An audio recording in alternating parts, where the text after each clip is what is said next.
بسم الله الرحمن الرحيم ألف لام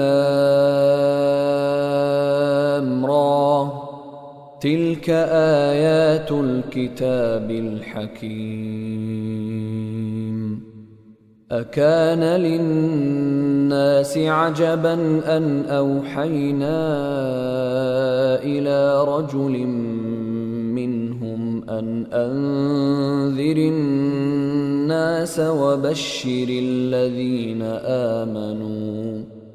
أن أنذر الناس وبشر الذين آمنوا أن لهم قدم صدق عند ربهم قال الكافرون إن هذا لساحر مبين إن ربكم الله الذي خلق السماوات والأرض في 6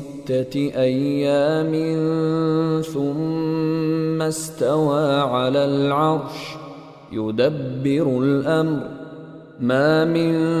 شفيع إلا من بعد إذنه ذلكم الله ربكم فاعبدوه أفلا تذكرون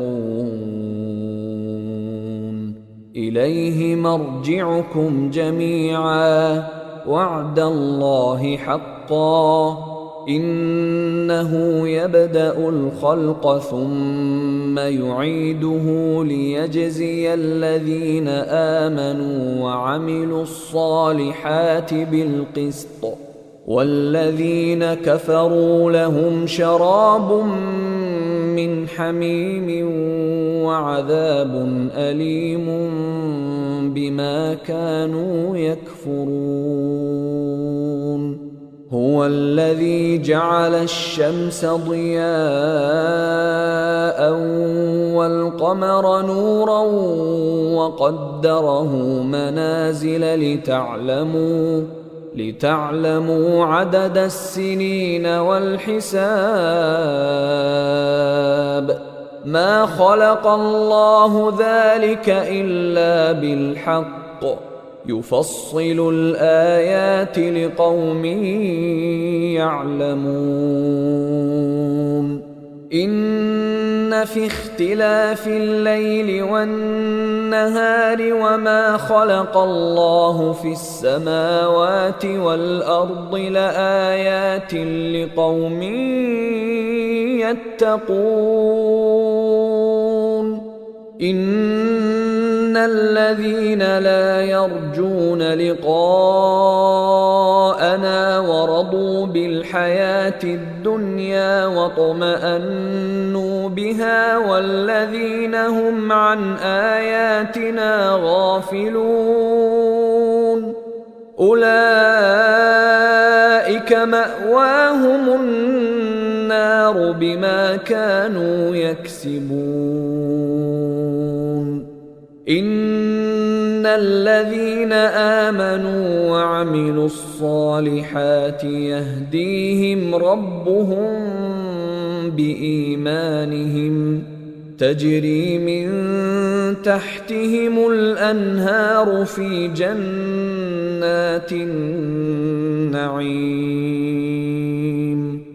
دعواهم فيها سبحانك اللهم وتحيتهم فيها سلام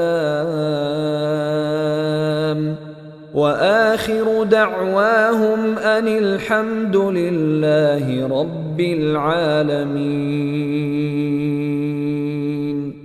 ولو يعجل الله للناس الشر استعجالهم بالخير لقضي إليهم أجلهم فنذر الذين لا يرجون لقاءنا في طغيانهم يعمهون وإذا مس الإنسان الضر دعانا لجنبه أو قاعدا أو قائما فلما كشفنا عنه ضره مر كأن لم يدعنا إلى ضر مسه كذلك زين للمسرفين ما كانوا يعملون ولقد أهلكنا القرون من قبلكم لما ظلموا وجاءتهم رسلهم بالبينات وما كانوا ليؤمنوا كذلك نجزي القوم المجرمين ثم جعلناكم خلائف في الأرض من بعدهم لننظر كيف تعملون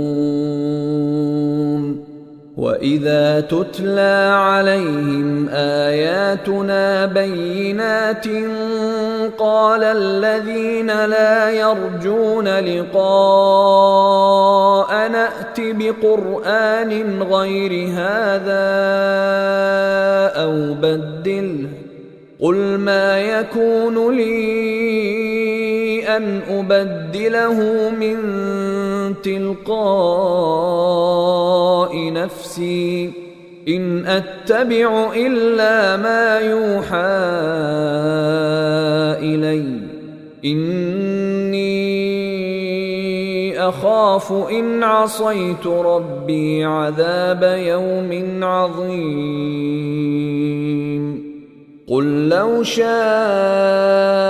الله ما تلوته عليكم ولا أدراكم به فقد لبثت فيكم عمرا من قبله أفلا تعقلون فمن أظلم ممن افترى على الله كذبا أو كذب بآياته إنه لا يفلح المجرمون ويعبدون من دون الله ما لا يضرهم ولا ينفعهم ويقولون هؤلاء شفعاؤنا عند الله قل أتنبئون الله بما لا يعلم في السماوات ولا في الأرض سبحانه وتعالى عما يشركون وما كان الناس إلا أمة واحدة فاختلفوا ولولا كلمة سبقت من ربك لقضي بينهم فيما فيه يختلفون ويقولون لولا أنزل عليه آية من ربه فقل إنما الغيب لله فانتظروا إني معكم من المنتظرين وإذا أذقنا الناس رحمة من بعد ضراء مستهم إذا لهم مكر في آياتنا قل الله أسرع مكرا إن رسلنا يكتبون ما تمكرون هو الذي يسيركم في البر والبحر حتى إذا كنتم كنتم في الفلك وجرين بهم بريح طيبة وفرحوا بها جاءتها ريح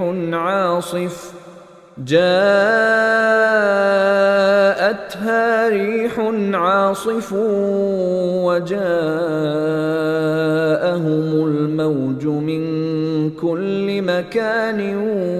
وظنوا أنهم أحيط بهم دعوا الله مخلصين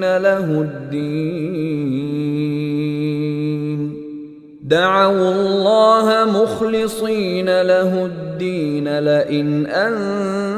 أنجيتنا من هذه لنكونن من الشاكرين فلما أنجاهم إذا هم يبغون في الأرض بغير الحق يا أيها الناس إنما بغيكم على أنفسكم متاع الحياة الدنيا ثم إلينا مرجعكم فننبئكم بما كنتم تعملون إنما مثل الحياة الدنيا كماء إن أنزلناه من السماء فاختلط به نبات الأرض مما يأكل الناس والأنعام حتى إذا أخذت الأرض زخرفها وزينت وظن أهلها أنهم قادرون عليها أتاها أمرنا ليلا أو نهارا فجعلناها حصيدا كأن لم تغن بالأمس كذلك نفصل الآيات لقوم يتفكرون والله يدعو إلى دار السلام ويهدي من يشاء إلى صراط مستقيم. أيها الإخوة الكرام، نذكركم بأن حقوق الطبع والتوزيع محفوظة، والسلام عليكم ورحمة الله وبركاته. أعوذ بالله من الشيطان الرجيم. للذين أحسنوا الحسنى وزيادة ولا يرهق وجوههم قتر ولا ذلة أولئك أصحاب الجنة هم فيها خالدون. والذين كسبوا السيئات جزاء سيئة بمثلها وترهقهم ذلة ما لهم من الله من عاصم كأنما أغشيت وجوههم قطعا من الليل مظلما أولئك أصحاب النار هم فيها خالدون. ويوم نحشرهم جميعا ثم نقول للذين أشركوا مكانكم أنتم وشركاؤكم فزيلنا بينهم وقال شركاؤهم ما كنتم إيانا تعبدون فكفى بالله شهيدا بيننا وبينكم إن كنا عن عبادتكم لغافلين هنالك تبلو كل نفس ما أسلفت وردوا إلى الله مولاهم الحق وضل عنهم ما كانوا يفترون قل من يرزقكم من السماء والأرض أم من يملك السمع والأبصار ومن يخرج الحي من الميت ويخرج الميت من الحي ومن يدبر الأمر فسيقولون الله فقل أفلا تتقون فذلكم الله ربكم الحق فماذا بعد الحق إلا الضلال فأنى تصرفون كذلك حقت كلمة ربك على الذين فسقوا أنهم لا يؤمنون قل هل من شركائكم من يبدأ الخلق ثم يعيده قل الله يبدأ الخلق ثم يعيده فأنى تؤفكون قل هل من شركائكم من يهدي إلى الحق قل الله يهدي للحق أفمن يهدي إلى الحق أحق أن يتبع أم من لا يهدي إلا أن يهدى فما لكم كيف تحكمون وما يتبع أكثرهم إلا ظنًّا إن الظن لا يغني من الحق شيئا إن الله عليم بما يفعلون وما كان هذا القرآن أن يفترى من دون الله ولكن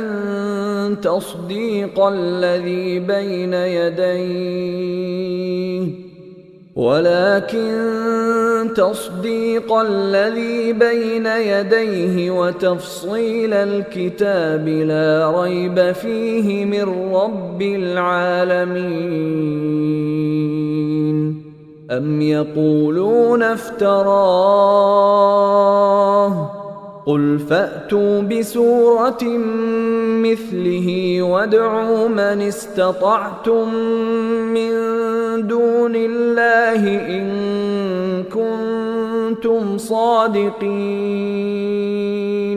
بل كذبوا بما لم يحيطوا بعلمه ولما يأتهم تأويله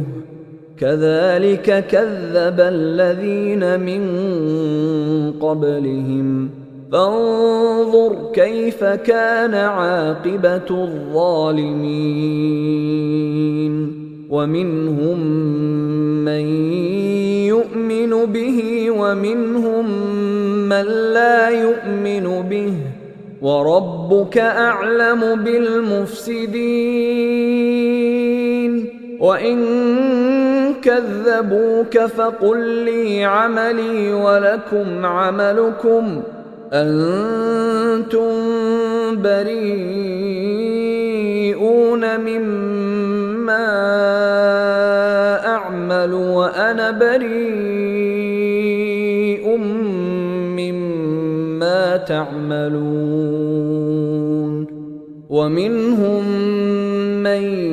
يستمعون إليك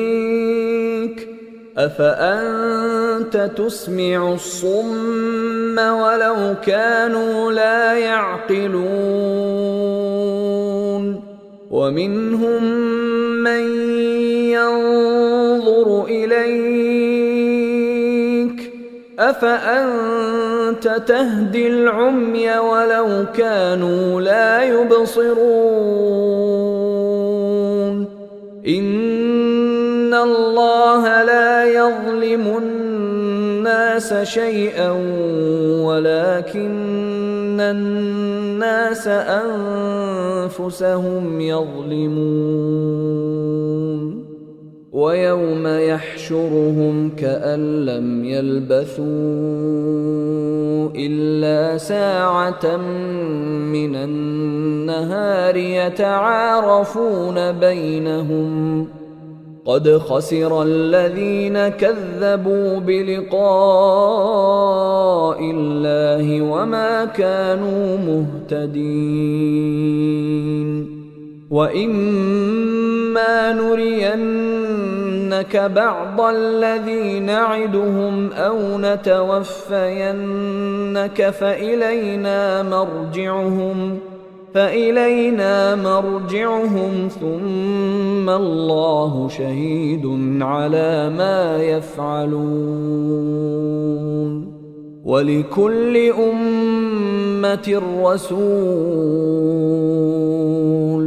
فإذا جاء رسولهم قضي بينهم بالقسط وهم لا يظلمون ويقولون متى هذا الوعد إن كنتم صادقين قل لا أملك لنفسي ضرا ولا نفعا إلا ما شاء الله لكل أمة أجل إذا جاء أجلهم فلا يستأخرون ساعة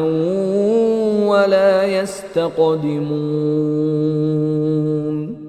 قل أرأيتم إن أتاكم عذابه بياتا أو نهارا ماذا يستعجل منه المجرمون أثم إذا ما وقع آمنتم به الآن وقد كنتم به تستعجلون ثم قيل للذين ظلموا ذوقوا عذاب الخلد هل تجزون إلا بما كنتم تكسبون ويستنبئونك أحق هو قل إي وربي إنه لحق وما أنتم بمعجزين ولو أن لكل نفس ظلمت ما في الأرض لافتدت به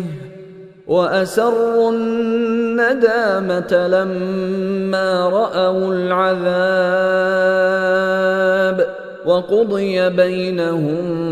بالقسط وهم لا يظلمون. ألا إن لله ما في السماوات والأرض ألا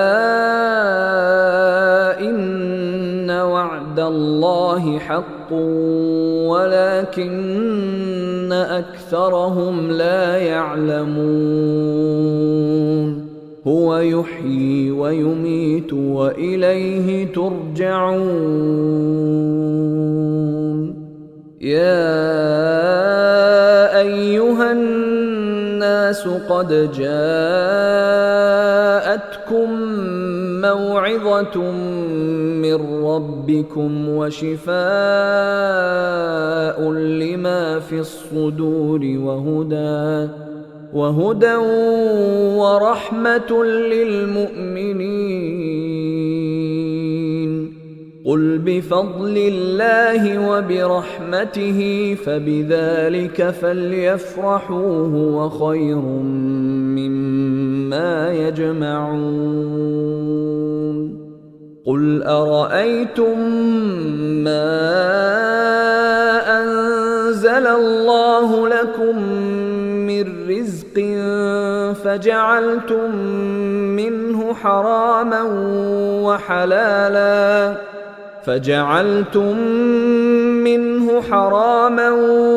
وحلالا قل الله أذن لكم أم على الله تفترون.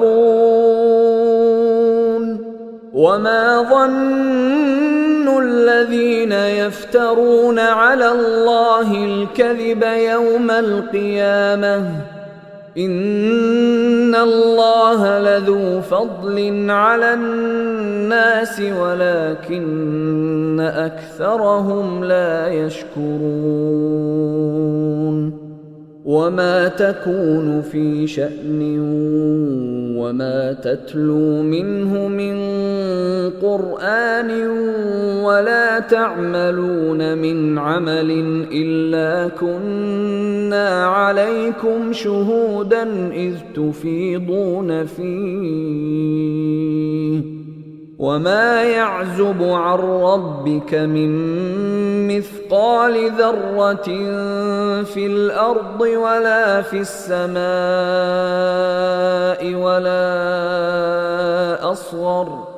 ولا أصغر من ذلك ولا أكبر إلا في كتاب مبين. ألا إن أولياء الله لا خوف عليهم ولا هم يحزنون. الذين آمنوا وكانوا يتقون لهم البشرى في الحياة الدنيا وفي الآخرة لا تبديل لكلمات الله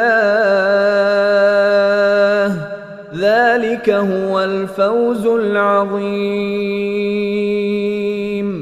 ولا يحزنك قولهم إن العزة لله جميعا هو السميع العليم. ألا إن لله من في السماوات ومن في الأرض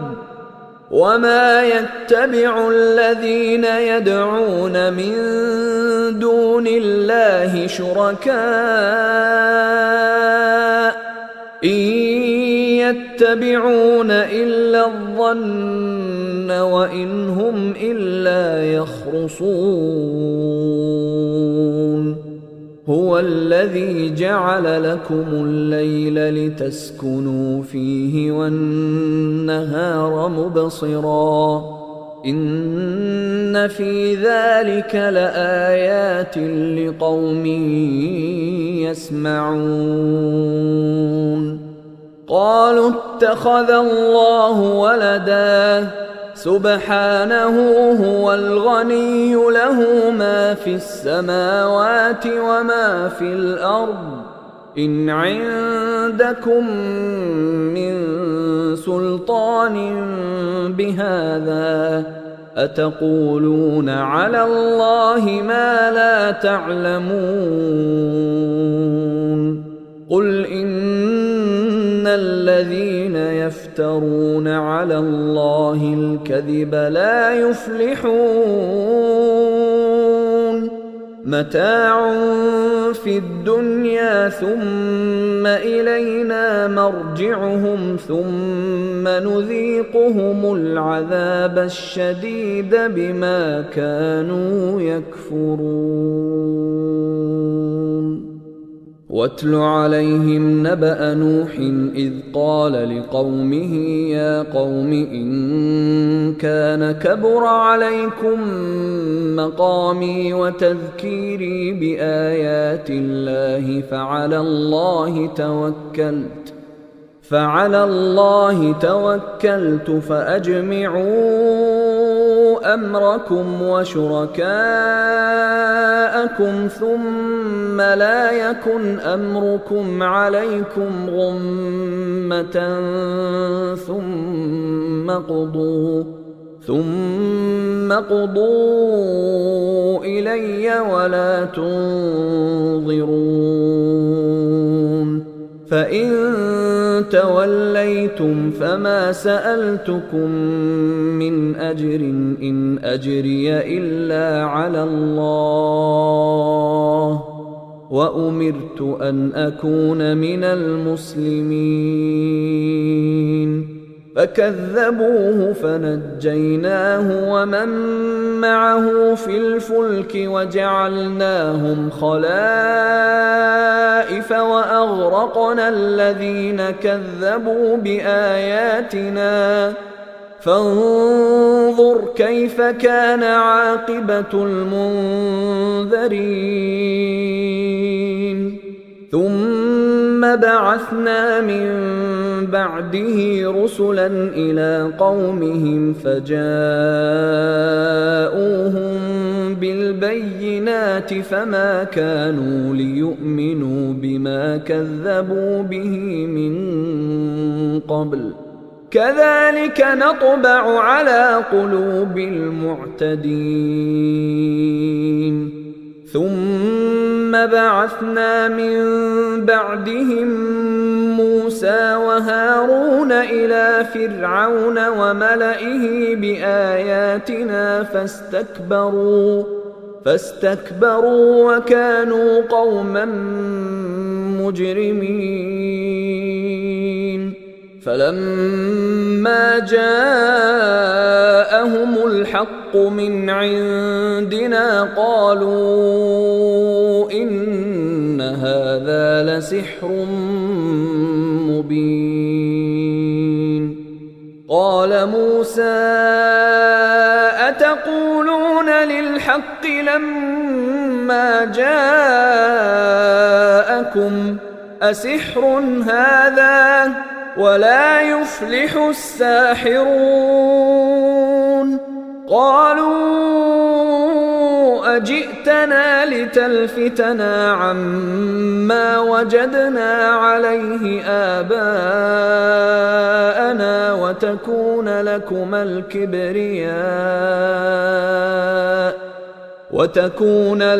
الكبرياء في الأرض وما نحن لكما بمؤمنين وقال فرعون ائتوني بكل ساحر عليم فلما جاء السحرة قال لهم موسى ألقوا ما أنتم ملقون فلما ألقوا قال موسى ما جئتم به السحر إن الله سيبطله إن الله لا يصلح عمل المفسدين ويحق الله الحق بكلماته ولو كره المجرمون فما آمن لموسى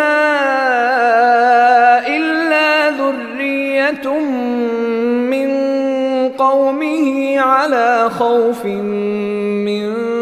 فرعون وملئهم أن يفتنهم وإن فرعون لعال في الأرض وإنه لمن المسرفين وقال موسى يا قوم إن كنتم آمنتم بالله فعليه توكلوا إن كنتم مسلمين فقالوا على الله توكلنا ربنا لا تجعلنا فتنة للقوم الظالمين ونجنا برحمتك من القوم الكافرين وأوحينا إلى موسى وأخيه أن تبوأ لقومكما بمصر بيوتا واجعلوا بيوتكم قبلة وأقيموا الصلاة وبشر المؤمنين وقال موسى ربنا إنك آتيت فرعون وملأه زينة وأموالا في الحياة الدنيا ربنا ليضلوا عن سبيلك ربنا اطمس على أموالهم واشدد على قلوبهم فلا يؤمنوا حتى يروا العذاب الأليم قال قد أجيبت دعوتكما فاستقيما ولا تتبعان سبيل الذين لا يعلمون وجاوزنا ببني إسرائيل البحر فأتبعهم فرعون وجنوده بغيا وعدوا حتى إذا أدركه الغرق قال آمنت أنه لا إله إلا الذي آمنت به بنو إسرائيل وأنا من المسلمين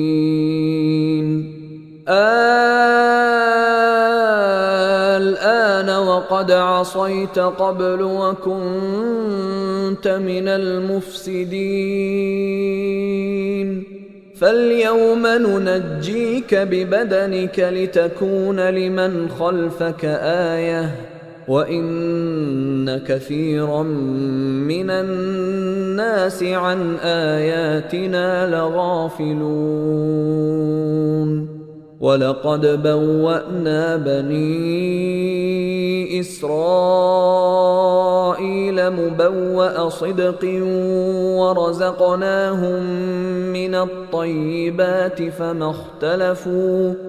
فما اختلفوا حتى جاءهم العلم إن ربك يقضي بينهم يوم القيامة فيما كانوا فيه يختلفون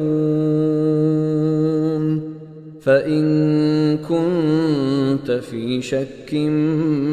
مما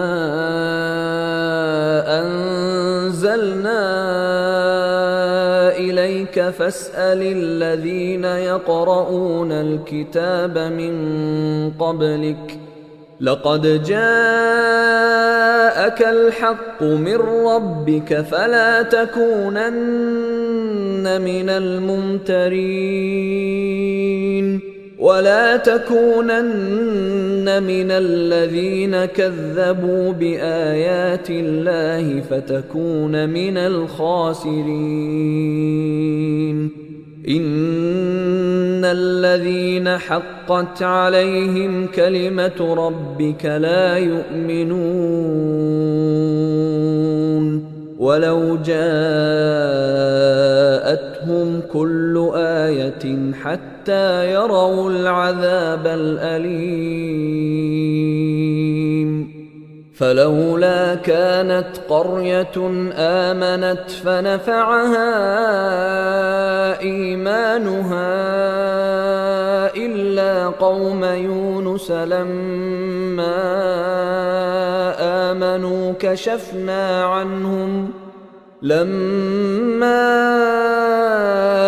آمنوا كشفنا عنهم عذاب الخزي في الحياة الدنيا ومتعناهم إلى حين ولو شاء ربك لآمن من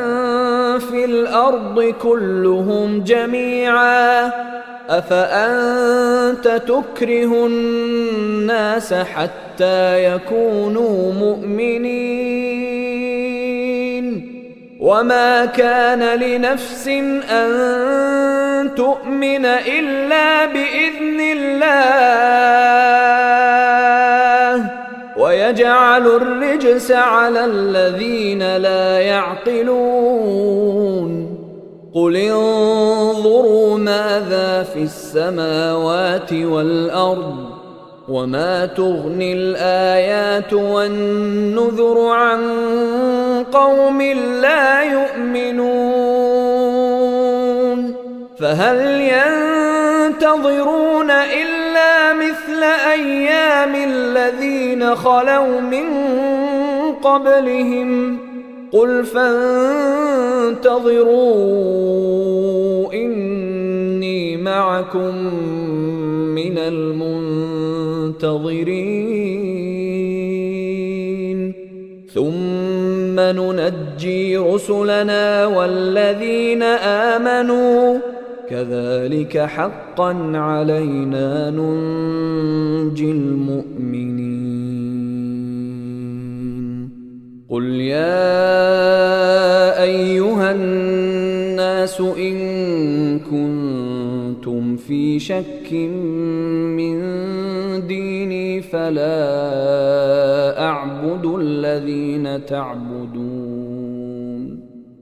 فلا أعبد الذين تعبدون من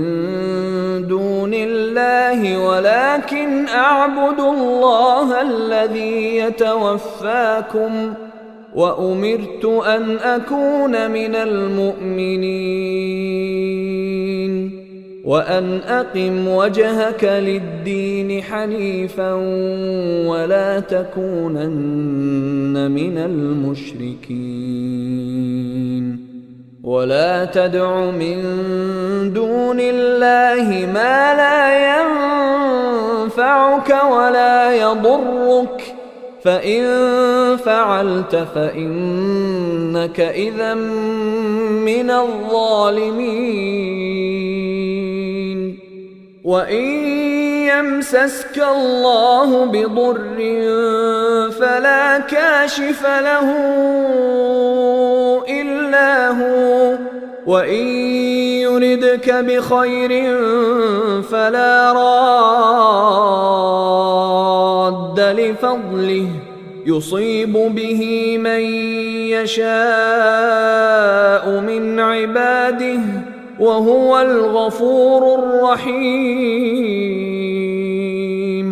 قل يا أيها الناس قد جاءكم الحق من ربكم فمن اهتدى فإنما يهتدي لنفسه ومن ضل فإنما يضل عليها وما أنا عليكم بوكيل واتبع ما يوحى إليك واصبر حتى يحكم الله وهو خير الحاكمين.